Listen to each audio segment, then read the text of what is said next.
మలి సర్కారు చేసిన రుణమాఫీ రైతులందరికీ కాలేదట, కొందరికే మాఫీ అయ్యిందట, ఇంకా చాలా మందికి మాఫీ కాలేదట.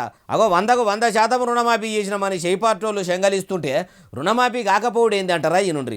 కాబట్టి నేను మళ్ళొకసారి ఫైనాన్స్ మినిస్టర్ గారికి మనం చేస్తా ఉన్నా, నా బాల్కొండ నియోజకవర్గంలో 51,000 సుమారుగా ఉంటే 20,000 మందికే అయింది రుణమాఫీ, 30,000 మందికి కాలేదు. ఇన్నరా కారు పార్టీ లీడర్ కమ్ మాజీ మంత్రి వేముల ప్రశాంత్ రెడ్డి సార్ ఏమంటుండో ఇంకా మస్తగానే అన్నాడు మొత్తం ముచ్చటి నుండి.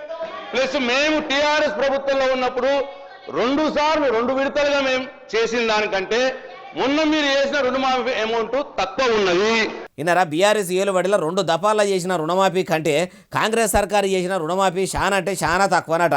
అనుమానం ఉంటే పైసల మంత్రి మల్లు బట్టి విక్రమార్క సారు లెక్కలు మొత్తం తెప్పించుకొని మరిలేసి మరీ చూడుండ్రని గట్టిగానే అనుకొచ్చుండు. అయ్యా పైసల మంత్రి మల్లు బట్టి విక్రమార్క సారు, మరి వేముల ప్రశాంత్ రెడ్డి సారు అంటున్నట్టు మీరు రుణమాఫీ ఎక్కువ చేసిన ప్లేసులు చెప్పుకుంటా ఎచ్చులకు పోయింది చాలు, బాల్కొండ నియోజకవర్గంలో ఎంత అయిందో బరాబర్ అయితే గా ముచ్చటనైతే చెప్పుర్రి అంటుర్రు ఈ ముచ్చటిన్నోళ్ళు.